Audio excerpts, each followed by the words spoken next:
Hi, everyone, and welcome to a new episode of Day's podcast along with a new video. So, today we are going to be talking about a new artist to speak on. Because I know I've been just kind of weighing in on, a few artists and multiple releases. So, I want to make sure we talk about somebody new.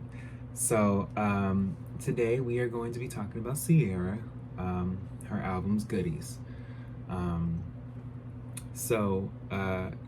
let's get into it. Of course, like and subscribe. Check out Patreon for anything exclusive, along with Spotify for that same content that you can be able to listen to. Each can be $5, whichever you choose. Besides that, let's go. So, Goodies is the debut studio album by American singer Ciara. It was released on September 28th, 2004, via Jazzy Faze, Show Neuf Records, and LaFace Records. After writing songs for several established acts, Ciara's talents were noticed by Jazzy Faye, and she began to work on what became Goodies. The album's conception came through the title track, produced by Lil Jon and created as a female crunk counterpart to other singles produced by Lil Jon, such as Usher's Yeah and P.D. Pablo's Freak a League. Ciara worked with additional writers and producers on the album, including Jazzy Faye, Bangladesh, R. Kelly, Jonte Austin, Sean Garrett, and Carrie Hilson, among others. With Goodies, Ciara was referred to as the princess or first lady of crunk and B. The album uses dance music while utilizing pop, R&B, and hip-hop influences. Critics gave the album positive to mixed reviews, commending the Goodies as songs, while deeming other songs as unoriginal and noting Ciara's limited vocal abilities. Most critics compared the work to late singer Aaliyah, and also said it had qualities of Destiny's Child. Now, I can't say that there wasn't things that people weren't influenced from everybody. That's period. For everybody. No one has not said they weren't influenced from someone, and I feel like whether it's R&B music or rap, whether it's male or female, there's always someone you see and you say to yourself, I want to do that too. It's okay. The sad thing is when, and we can have a whole Ciara Patreon too, when you have people that you may have worked with or was around that kind of just kind of dismiss you or make you feel away or like, and I mean, there was a lot of shady stuff behind the scenes in the 2000s, honey. Okay? You thought 2001 was bad. We're talking 2004. It got even shadier because now we're going into damn their Hurricane Katrina and all this other stuff and a really weird recession. Like, listen. But the album was recorded between 2003 into 2004. So, like I said, there's all different artists coming out. Everybody working, everybody doing something. But yes, like I was going to say, as far as with critics compared the work to late Aaliyah, I mean,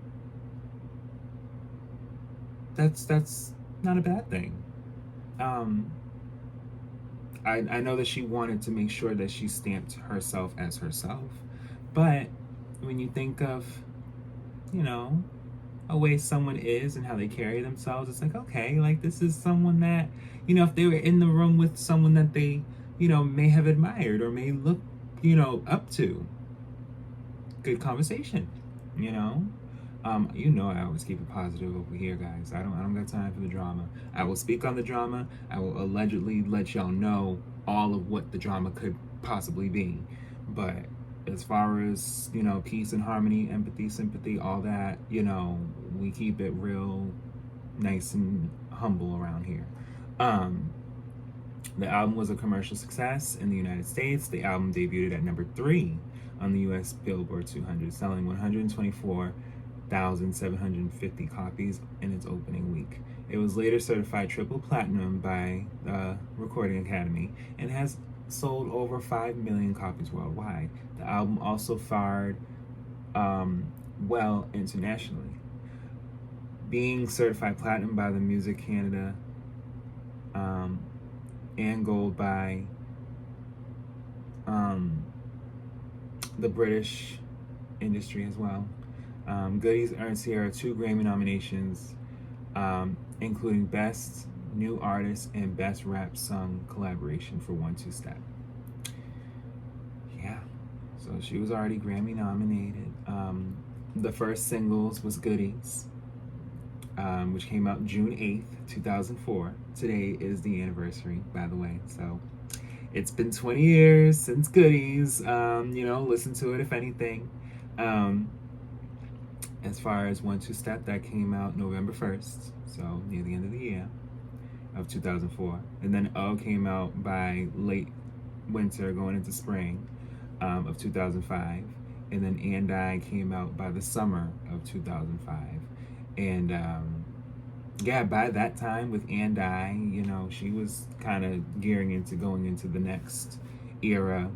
And then, we're already witnessing a Chris Brown and Rihanna in that same year, as opposed to already a Trey Songz and a Neo. So there was all these different people that she was already kind of jumping in with.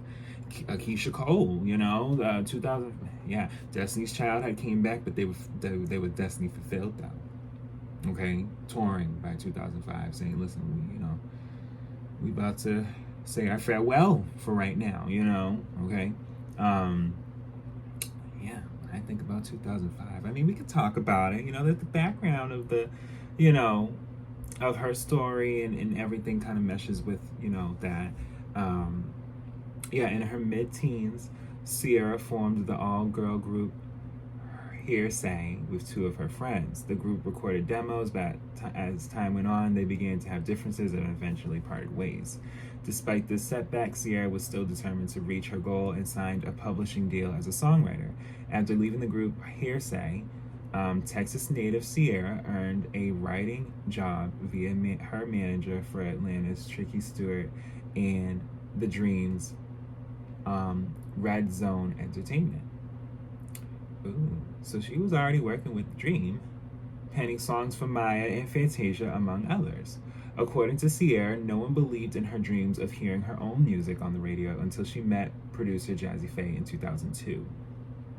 Okay, within 5 months of meeting her, Faye signed her to his Show Enough label, and they had already recorded 5 tracks. About Ciara, Jazzy Faye said, "What was really lacking is the Janet Jackson high-energy dance music. Ciara fits that mold. She's pretty, she can dance, she can write music, and kids love her. Everyone loves her." So, that's the background of just how it was coming about. After graduating from Riverdale High School in Riverdale, Georgia in 2003, she was signed to LaFace Records, which is with L.A. Reid, whom she was introduced by Jazzy Faye. She began production on her debut album later that year, okay, which I told y'all it was started in 2003. Recording sessions for the album took place at Chocolate Factory, Chicago, Illinois, Circle House Studios, Miami, Florida, DARP Studios, Atlanta, Georgia, Doppler Studios, Atlanta, Georgia, Futuristic Recording Studios, Atlanta, Georgia, Groundbreaking Studios, Atlanta, Georgia. Okay, so she was even Sony Music Studios in New York. There was multiple instances of the album that she had to, work on it with certain producers at certain studios at certain times in certain places. That's a lot going on, especially back then. Because nowadays people be like, well, just send me the WAV, WAV. Yeah, send me that. And I'll get back to you. That's nowadays. Back then, they were like, no. See, now we have the technology where it's like you can literally make stuff on your own and be independent, as she is now. You can see back then, and even now, it's like you can be with a label, but then it's like, do you want to? Kind of seeing what kind of happened with so many people who had labels, even if they lived a long life or halfway through, like Michael. Okay, just think about it. Yeah, composition consists of bouncy dance music mixed with crunk combined with either R&B, pop, and hip hop music. The ballads on the set utilize Ciara's breathy vocals as the up tempo pieces. Lyrical content varies on the album. Songs like Goodies issues a message of female empowerment and abstinence. Okay? Like, no, you're not getting this. Like the way that Remy Ma said, I'm conceited. Yes, because I look too good. That was the wave. There was a way, and that song came out literally like within a year or so after this. But like even before, where Eve, when she had that song, "Let Me Blow Your Mind." There's a couple things that she says in her verses that she's just like, I'm one of a kind. Like, there's just certain ways. Little Kim, same thing. Like, how many licks, I can show you better than I can tell you. But at the same time, even with her collaboration with Christina Aguilera, you know, can't hold us down, But yeah, let's get back into this. And all these people know each other. Okay, that's true. They all know of each other.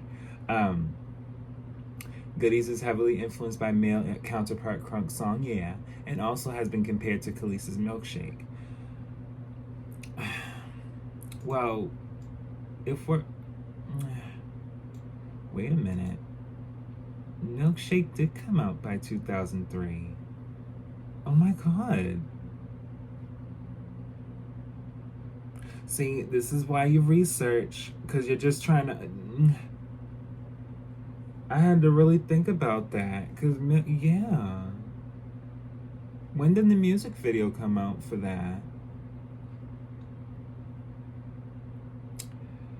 Yeah, it's so. And yeah. Okay, so. Milkshake came out literally in the midst of Dangerously in Love releasing. Oh my god, Ciara was already, yeah, well, okay, so back to Ciara, okay? Because the song makes use of a repeated whistle, operative, yeah, Western guitar riff near the end. Dun, dun, dun, dun, dun, dun, dun, dun, dun. Well, sorry. 1-2 step, which continues the club music theme, is built around a simple dance and features Missy Elliott. And according to the Times, owes plenty to classic New York electro. A down-tempo song features a heavy bass line and has been called brooding electronic grind. And according to The Guardian, sounds like R&B reimagined by Gary Newman. Pick Up the Phone was described as a... Ooh. Why would they say this? Pick Up the Phone was described as a ripoff of Aaliyah's Rock the Boat. Pick up the phone, boy, pick up the phone. I mean, that's not... You see how people be online and be like, that's not, like, you know how genuine I am with this. Like, no, like...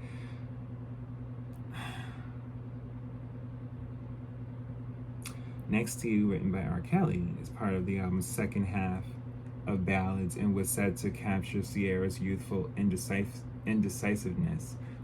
Hotline features a funky clap and beatboxing. Okay, so it has been told and said that she will be removing Mr. Kelly from the project as far as for the 20th anniversary. Um, so, back in the day, and I will talk about every track. Um, yeah, the album was given a B and commented, if Aaliyah had lived to make another CD, it might have sounded like Goodies. Ooh. And said that the other album cuts prove she's no one-track pony, noting the singles One Two Step as standout tracks. Why would they that like so this is what they felt back then. This is why we're doing this. This is why it's commentary, because you don't really read into what people say, because they say it and then people be like, oh, all right, next day. They really was comparing. And then, you know, this is what's kind of odd for me, because whether they had the same producer for their debut albums, whether one stood out on their own and someone new may be similar, a whole album, why would they say another Aaliyah album would sound like Goodies? I don't agree with that. I don't agree with that. And I'm very unbiased with that. I don't agree with that. I feel as though Ciara is Ciara and I feel like Aaliyah is Aaliyah. There wouldn't be a sense of, you know, them being able to compare Ciara to an Aaliyah if there wasn't an Aaliyah. You know what I mean? Like, that just... there's no need for that. Everyone is who, like... If anything, Aaliyah was heavily influenced by Janet, just as Ciara has been able to show that she is heavily influenced by Janet. So the critical reception for this album, it wasn't as good as it could have been, even though it debuted at number 3. It spent a total of 71 weeks on the chart. And on October 10th, 2006, the album was triple platinum by the recording industry. As of June 2010, the album has sold 2.7 million copies in the US. But let's look at the track list. Like, I'm glad I read different critics' reviews on the previous albums that I've spoken on, because you'll see my reaction even with them. Like, I don't be agreeing with what people be saying, and they just have a whole voice to just be saying it. Like, sometimes people just be saying stuff to kind of diminish a bit of someone's star power and their creativity, because they're overlooking the fact that this is a whole new person, whole new project. It can sound and be similar to something else, and it applies to all music. But at the same time, it's like, and if anything, the artist would have to give that fact that they, you know, don't appreciate what it is that they, you know, may be influenced. But Ciara don't give that. Ciara's not that girl to be like that. Okay, so let's talk about the track list. So the track list, track 1 is Goodies featuring P. Pablo. Track 2 is One Two Step featuring Missy Elliott. Track 3, Thug Style. Track 4, Hotline. Track 5, O featuring Ludacris. Track 6, Pick Up the Phone. Track 7, Looking at You. Track 8, Ooh Baby. Track 9, Next to You, which is supposedly supposed to be removed. Track 10, And I. Track 11, Other Chicks. Track 12, The Title. And then track 13, which was a bonus track for Goodies, which had T.I. and Jazzy Faye. Then there was a British and Japanese bonus track called Crazy. But yeah, the album didn't do too bad, you know. In the UK, it was 26. In the UK R&B albums, it was 5. Billboard 200, it was 3 here. R&B and hip hop albums, it was number one. But yes, sold 4 million copies. You know. But yes, as far as just the album, it's a good album. I like it. I think it was a start for her in her career that everyone is now acknowledging, where it's like, she did that. Like, yes, she did. And I'm proud of her. So that is the end of our episode. I hope you enjoyed it, and I'll be back with more.